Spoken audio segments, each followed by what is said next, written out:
Steve, thanks for joining here today, talking. It must be an exciting time for you. I mean, to have it nominate your film for Oscars, how big of a deal is that for you? Tell me what was your reaction kind of when you found out about it. Well, when I found out, I was actually at Sundance, and we had just seen our daughter off to catch a plane back home early. So I opened up the laptop, and my wife went back to bed, and then I was waiting, and then she came down and she went, okay, I can't sleep, I gotta watch. So we watched. It was announced. It was,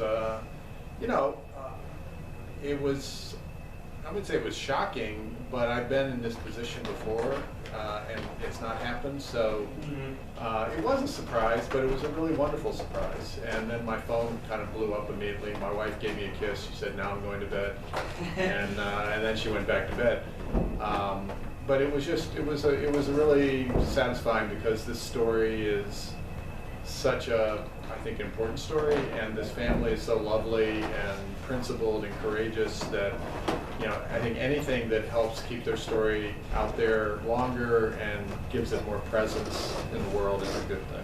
Yeah, it's like, you've done so much work telling people's stories. I don't, from the outside, it seems like you don't do this for any awards or anything like that. It's about the people.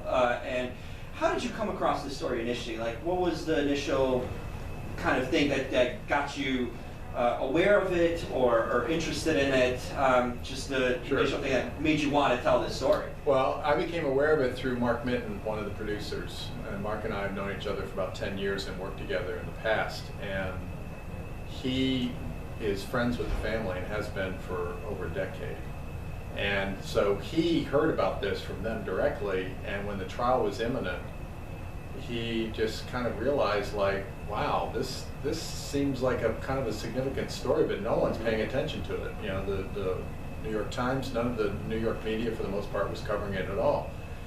So he reached out to me and he said, what do you think about this? He told me about it, told me the broad strokes of it. I thought it was pretty amazing, and so I just said, well, I'll come to New York for a few days and we'll film and let's see. And so, by day 2, I was like, okay, we have to do this. And a big part of it was, yes, the broad strokes of what this is about, which is, here's this small family bank being indicted for mortgage fraud related to the 2008 crisis.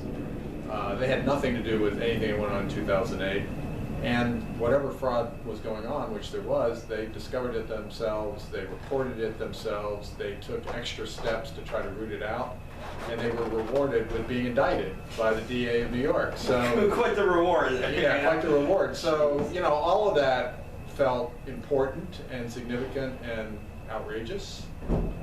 But then meeting the family really is what sealed the deal, so to speak, for me, because I just thought they were just an incredible family.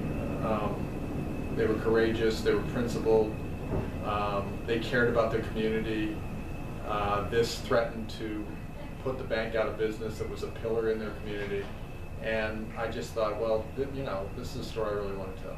Yeah, and it's like you speak of the family, and they do seem so tight-knit, and just, you can see why they would do this business.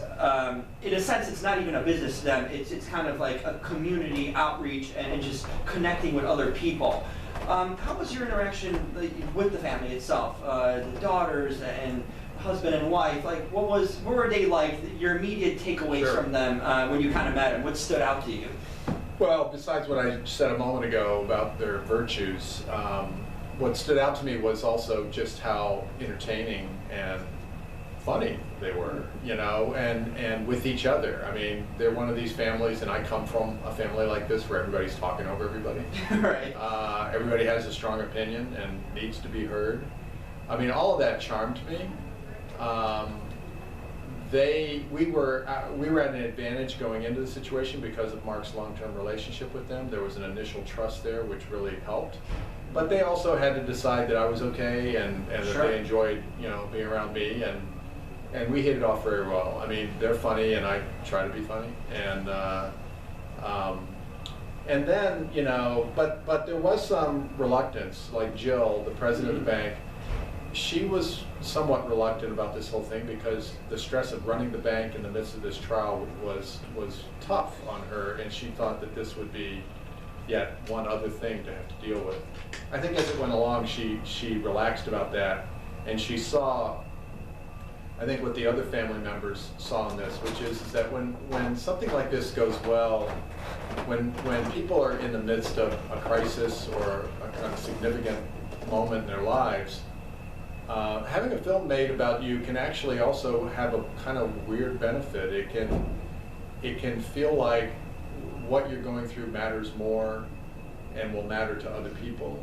Mm-hmm. It can also act as a kind of confessional for them. You know, we talked to them regularly throughout this, and it gave them an opportunity to process what was going on and think about their lives in, you know, at a remove in the course of reflecting on their lives. So, you know, I think it ended up being a really positive experience for them to have us there in the midst of this crazy trial.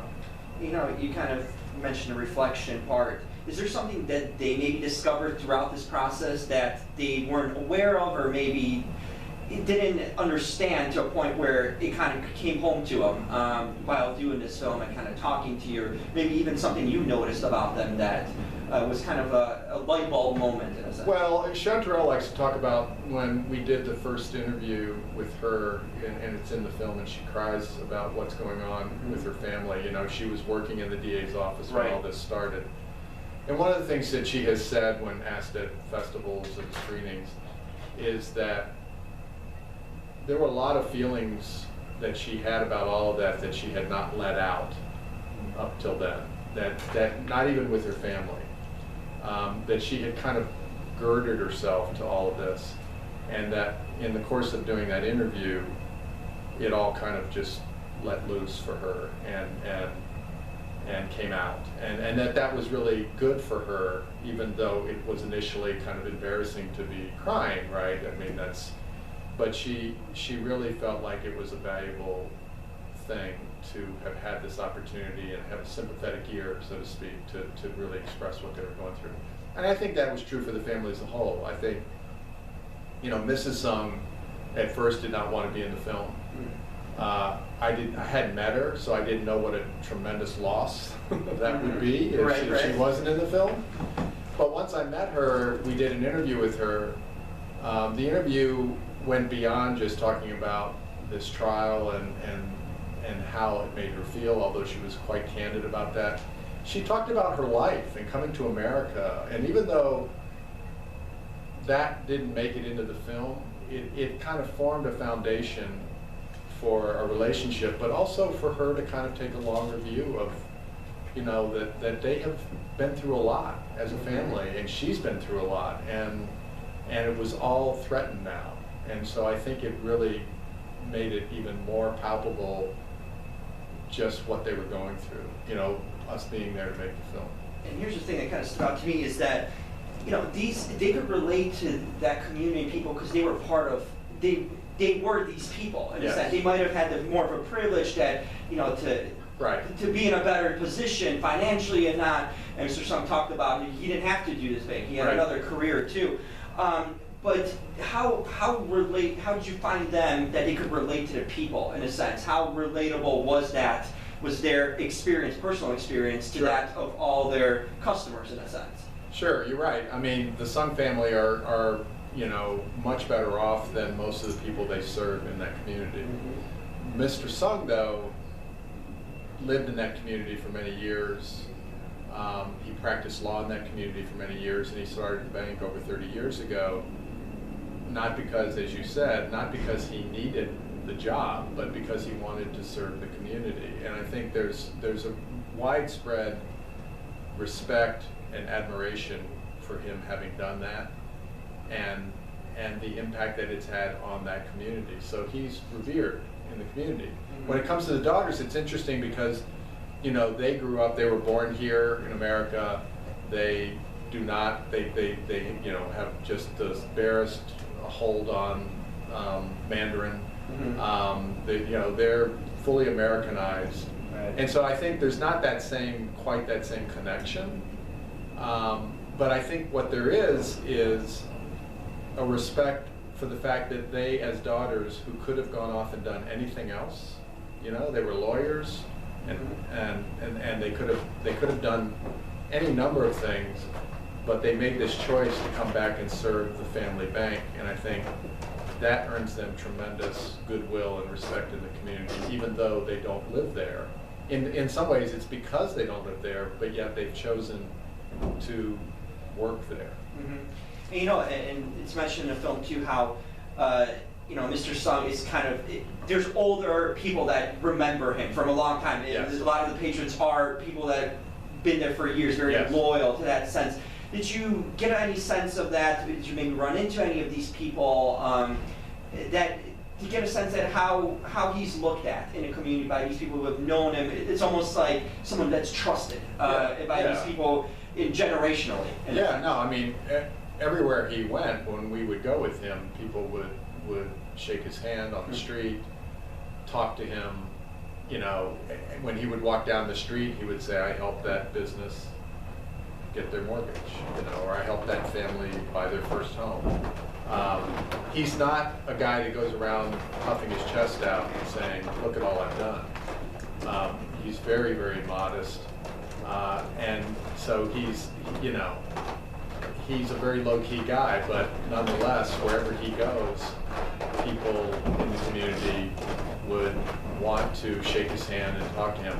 When we went to that one theatrical performance, and he just poked his head in and watched for a little while and then left, one of the guys connected to the performance, you know, it's in the film, he says, I'm so glad you stopped by, you know, it's just, that's how he's viewed in that community. And yes, older people relate to him in one way because of their longevity and having known him for many years, but a lot of younger people too, people who weren't of his generation, it was the same deal.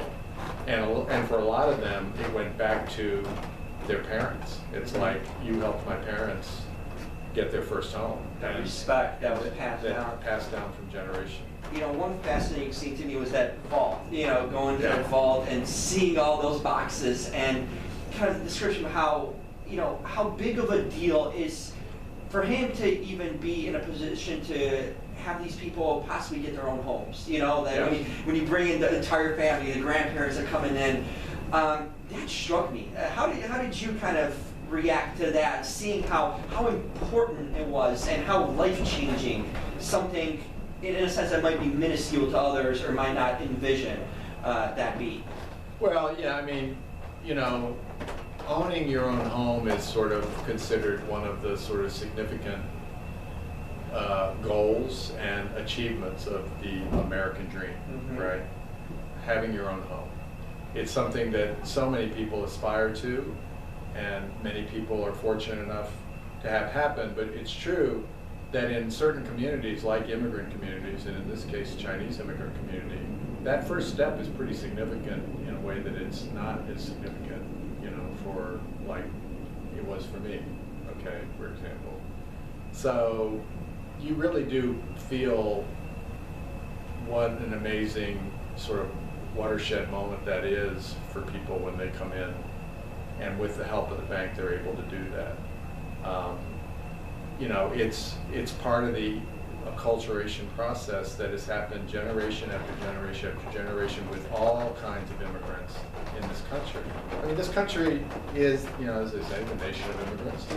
And the very definition of the American dream, as we think of it, and we sort of claim it, really is the immigrant dream. It's coming to a place where by your hard work and pluck, you know, you can achieve success, have your own home, raise a family, and, you know, live out this quote-unquote American dream. But really, that's a dream that we inherited from the immigrants who come to this country. And you know, the community itself, it's so vibrant from what you can kind of see even in the film. And it's almost, you know, you wouldn't even know this could be in America in a sense. It's so, Right. just the visuals of it, the colors. How important was it for you to illustrate that, to get that sense of like, wow, this could have been in China or any other place. Like, Sure. it's so interlinked together, and it's so unique in that way. It was very important that we give you a sense of the community that they serve.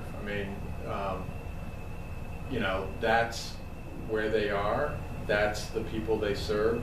That's, and in a sense too, the Sungs felt that it's that community as well that was on trial here. I mean, Don Lee, the activist, talks about it, you know, that the community feels under attack with this case. And so it was vitally important that we show that, you know, so that you understand and get a feel for the community that Abacus serves. You know, as far as the financial crisis, and at the time where, how, it was almost surprising to me in such a sense that, how does this place, you know, when there's so many multi-billion-dollar conglomerates that are, you know, at the center of this, how does even the government, in a sense, like find a place like this to pin things down in a way and not almost focus on the bigger fish, which are the problem actually here? Well, when one of the problems with going after the bigger fish for Cyrus Vance Jr. is that it's one thing to take on Abacus Community Bank in Chinatown. It would be quite another to take on Bank of America. Mm-hmm. Okay. Lawyers and everything. Yeah. I mean, you know, that if he had gone after, if the feds had let him go after Bank of America in New York City, and that's an if. Mm-hmm. You know, he'd still be in discovery. I mean, he would be buried in motions and paperwork. Oh, yeah. And this thing probably would never see the light of day. And I think he knows that. I think he also expected that by going after this small bank and linking it to the 2008 crisis, you know, he was planting a flag to say, look at what I've done. Mm-hmm. You know, I've brought a bank to justice. And it's all revealed in so many ways. It's revealed in the chain gang, the spectacle of that chain gang, in inviting the feds down from Washington to stand behind him when he announced the indictment and he connected it to 2008. It's also strongly felt in the fact that the bank wasn't offered a non-prosecution fine agreement like the big banks were. Mm-hmm.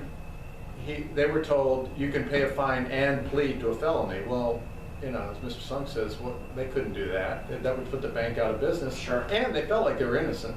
So the last thing they wanted to do was plead to a felony. You know, if the state had come to them and said, pay, you know, $1 million fine or something like that, they probably might have taken that with no prosecution. Mm-hmm. Simply to save themselves the stress and the money of having to go to trial. Right. But there was no way they were going to plead guilty to a felony because they didn't feel like they were guilty. Mm-hmm.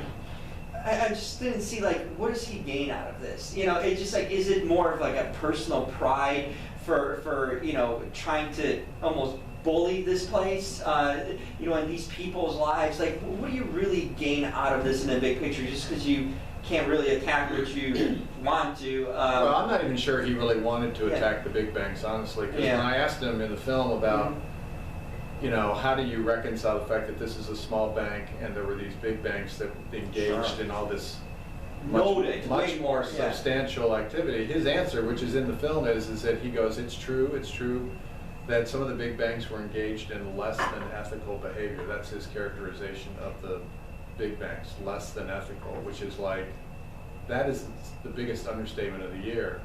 They were engaged in criminal, egregious activity that hurt millions of people, right?